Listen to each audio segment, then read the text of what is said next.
ધાબા ઉપર ચડીને તો આખું ગામ દેખાય, પોતાનું ઘર નહીં. જો પોતાનું ઘર જોવું હોય તો ઘરના અંદર જ રહેવું પડે.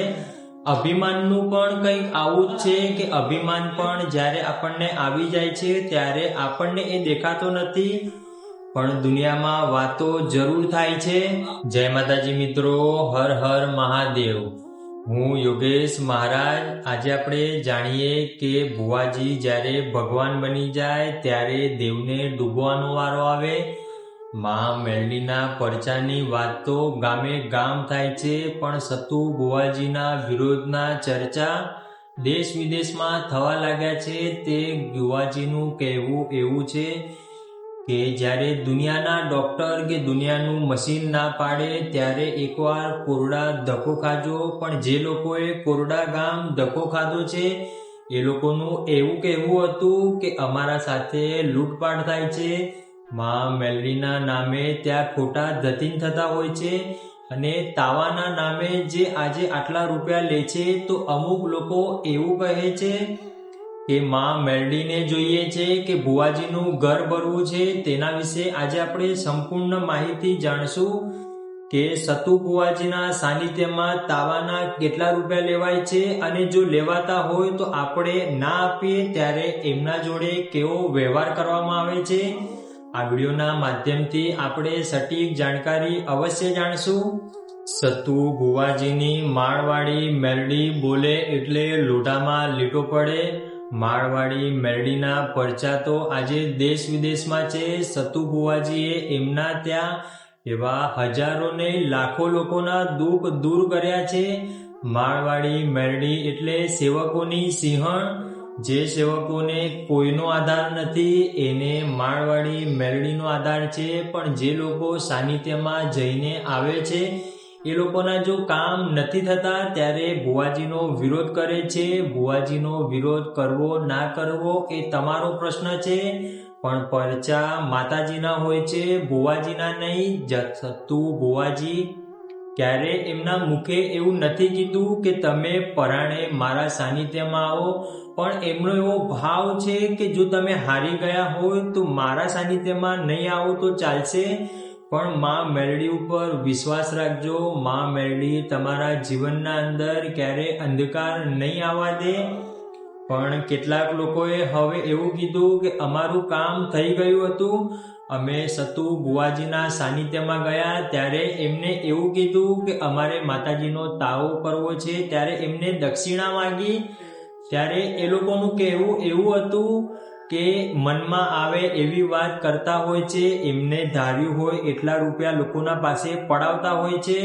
પણ હું તમને એક વાત કહું કે મિત્રો, આપણું જો 5 રૂપિયાનું કામ થયું હોય અને એમાંથી જો 25 પૈસા દેવના પાછળ ના વાપરીએ તો એ રૂપિયો લેખે ના લાગે. પણ જો ભુવાજી પરાણે મુકાવડાવતા હોય તો એ વાત જુદી છે. એ અમુક લોકોએ એવું કહ્યું કે અમારે તાવાના પૈસા 11,000 રૂપિયા ભુવાજીએ લીધા. પણ મિત્રો, હું તમને એક વાત કહું કે ભુવાજી તો ત્યારે જ માગે છે કે જ્યારે એમને તાવો માતાજીના નામે કરવો હોય છે. માતાજી તો કાંઈ સામે આવીને તમને કહેવાના નથી કે ભાઈ હું માં મેલડી છું, તું મને હાલના હાલ 11,000 રૂપિયા, મારે તેલ લાવવું પડશે, મારે અમુક સામગ્રી લાવીને માતાજીનો તાવો કરવો પડશે. એ તો સતુ ભુવાજી જ કહેશે. પણ સતુ ભુવાજી જ્યારે એવું કહેતા હોય કે 11,000 રૂપિયાના ચક્કરમાં 50,000 રૂપિયા આપો, આના વગર નહીં ચાલે, તો એ તદ્દન ખોટી વાત છે. પણ એવું સતુ ભુવાજીએ ક્યારેય કીધું નથી. જો તમારો ભાવ હોય, જો તમારી વિશ્વાસ હોય, જો તમને એવું થતું હોય ખરા મનથી કે માળવાળી મેલડી બોલે એટલે લોઢામાં લીટા પડે છે, તો એવા વિશ્વાસથી આપણે એ સાનિધ્યમાં જઈને માતાજી સામે હાહા ગળતર અવશ્ય કરવી જોઈએ. પણ એના જગ્યાએ આપણે શંકા રાખીએ છીએ, આપણે આપણા બુદ્ધિનો ઉપયોગ કરીએ છીએ. માતાજીના સાનિધ્યમાં જ્યારે આપણે જઈએ ત્યારે આપણી બુદ્ધિ બહાર મૂકવી જોઈએ, પણ અમુક લોકો એવું નથી કરતા. કેટલાક લોકો માતાજીના સાનિધ્યમાં જતા હોય છે અને જો એમનું કામ ના થાય તો માતાજીને પણ સાથે સાથે ભુવાજીને પણ અનાપ નમાપ શબ્દોનો ઉપયોગ કરતા હોય છે. આ તો એના જ જેવી વાત થઈ ગઈ કે કોઈ ડોક્ટરના પાસે આપણે ગયા અને આપણો ઇમરજન્સી કેસ હતો ત્યારે આપણે એમને પગે પડ્યા, પણ 2-4 દિવસ પછી જ્યારે આપણે ડિસ્ચાર્જ થયા, ઘરે આવ્યા અને ડોક્ટર સાહેબે જો એવું કીધું હોય કે આટલા રૂપિયાનું તમારું બિલ બન્યું, ત્યારે આપણે જ એમને એવું કહેતા હોઈએ છીએ કે આ ડોક્ટર તો લૂંટણીઓ છે, આ ડોક્ટર તો લોકોને લૂંટે છે, લોકોના ગળા કાપે છે. એવી જ વાત સત્તુ બુવાજીના સાનિધ્યમાં થઈ ગઈ. સત્તુ બુવાજીને લોકોએ એવું પણ કીધું કે આ બુવાજીએ લોકોના ગળા કાપીને પોતાની ગાડીઓ અને વાડીઓ બનાવી લીધી. પણ મિત્રો, હું તમને જણાવી દઉં કે જો તમારો વિશ્વાસ હશે તો ગામના અંદર નાનું હનુમાનજીનું મંદિર હશે, એ મંદિરમાં તમે ખાલી એક શ્રીફળની માનતા રાખી હશે તો પણ તમારું કામ થઈ જશે. એનું એક જ કારણ છે કે તમારો વિશ્વાસ, જે જગ્યાએ તમારો વિશ્વાસ દ્રઢ થઈ ગયો એ જગ્યાએ દેવી શક્તિ અવશ્ય કામ કરે છે. પણ આપણો વિશ્વાસ જો મોટામાં મોટા તીર્થધામમાં ગયા પછી પણ નથી રહેતો તો એ તીર્થધામ ગયેલું લેખે નહીં લાગે. સત્તુ બુવાજીના સાનિધ્યમાં એવી કેટલીય દીકરીઓ હતી જે દીકરીઓના જીવનના અંદર આજે ખુશાલ જિંદગી જીવી રહી છે. પણ કેટલીક બહેનો એવી પણ છે કે એમને સત્તુ બુવાજીના સાનિધ્યમાં ગયા પછી પણ કામ નથી થતું. તો મારે એમને પણ કહેવું છે 2 હાથ જોડીને કે તમે મૂંઝાતા નહીં. જેને કોઈનો આધાર નથી એને માં મેરડીનો આધાર છે. તમે જો માં મેરડી ઉપર વિશ્વાસ રાખીને જતા હશો તો તમારું પણ અવશ્ય કામ થશે. લોકોના વિરોધોથી આપણી શ્રદ્ધા ઓછી ના થવી જોઈએ. જો આપણને શ્રદ્ધા હોય તો લોકો કેટલાય મેણાટોણા મારશે, પણ માં મેરડી એ તમામે તમામ લોકોના મોઢા બંધ કરી શકે છે. માં મેરડી ઉપર વિશ્વાસ હશે તો તમારું ગાડું ક્યારે પણ નહીં અટકે. માળનું ગાંડું ધરમ એટલે જ માળવાળી મેરડી. આજે ભલે લોકો માં મેરડીનો વિરોધ કરતા, પણ વિરોધ કરવાથી આપણી આસ્થા ઓછી ના થવી જોઈએ.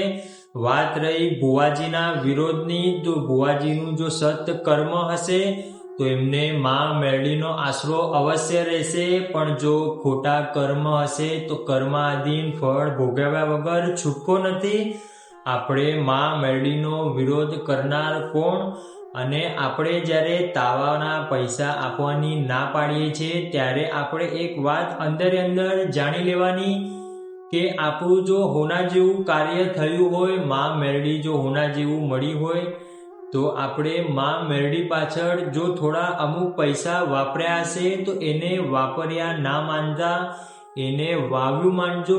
દેવ પાછળ જો રૂપિયો વાપરવામાં આવે તો એને વાપરવા શબ્દ નહીં કહેવાનો. એ તમે વાવ્યું છે, તમે તમારું પુણ્યનો ઢગલો કર્યો છે. એક વાત યાદ રાખજો, જેવી રીતે પાપનો ઘડો ભરાય છે એવી રીતે પુણ્યનું ભાતું ભરાય. જો 5 આંગળીની પુનઈ હશે તો દેવ તમારા હાજરા હજુર સતના વાટે કામ અવશ્ય કરશે. જો આપણા પાસે અઢળક સંપત્તિ હોય અને આપણા ઘરના અંદર જો કોઈ કુવાસી દીકરી પણ ના આવતી હોય તો એ રૂપિયો લેખે ના લાગે. માં મેરડીના આશીર્વાદ મેળવવા માટે તમારે સત કર્મ કરવાના. જો સત કર્મ કર્યા હશે તો માતાજીનો અવશ્ય ભેટો થશે. પણ જ્યારે બુવાજી જ ભગવાન બની જતા હોય છે ત્યારે દેવને ડૂબવાનો વારો આવે છે. માતાજીના આગળ આપણે સરેન્ડર થઈ જવાનું. અને જો તમારે કોઈ માંગણી કરવી હોય તો એવી માંગણી કરવાની કે માતાજી તે મને ઘણું આપ્યું, હવે જેના પાસે નથી તું ખરેખર એને આપજે. માતાજી આગળ પ્રાર્થના કરવી એટલે માંગણી નહીં. કેટલાક લોકો માતાજીના સાનિધ્યમાં માંગ કરે છે, પણ એના કરતાં એવી પ્રાર્થના કરીને વિશ્વાસ રાખવાનો. પ્રાર્થના એટલે માંગણી નહીં, પ્રાર્થના એટલે વિશ્વાસ. જો આપણે જગ્યા ઉપર ગયા પછી દર્શન કરીને જો વિશ્વાસ કરી દીધો કે આ માતાજી મારા જીવનના અંદર ક્યારે દુઃખ નહીં આપે, તો આપણું એક ક્ષણે સારું કાર્ય થવાની શરૂઆત થઈ જાય છે. આપણને આપણા કર્માધીન ફળ મળે છે. માતાજી ક્યારે કોઈને મારતા નથી. જો બુવાજી એના મુખે કહેતા હોય કે આને હું મારી દઉં ને આને હું પાડી દઉં, એ વાત જુદી છે. પણ માતાજી કોઈ દિવસ કોઈનું અહિત ના વિચારે. જો તમે અમારી ચેનલમાં નવા હોય તો ચેનલને સબસ્ક્રાઇબ કરી વિડીયોને લાઈક કરવાનું ના ભૂલતા, અને તમે સતુ બુવાજીના સાનિધ્યમાં જો જતા હોય કે નથી જતા તો તમને કેટલા ટકા સત્ય છે અને કેટલા ટકા ખોટું લાગે છે તે મને અવશ્ય કહેજો. આપણે તેના વિશે પણ જરૂર વાત કરશું. ત્યાં સુધી જય માતાજી મિત્રો, રાજી રહેજો.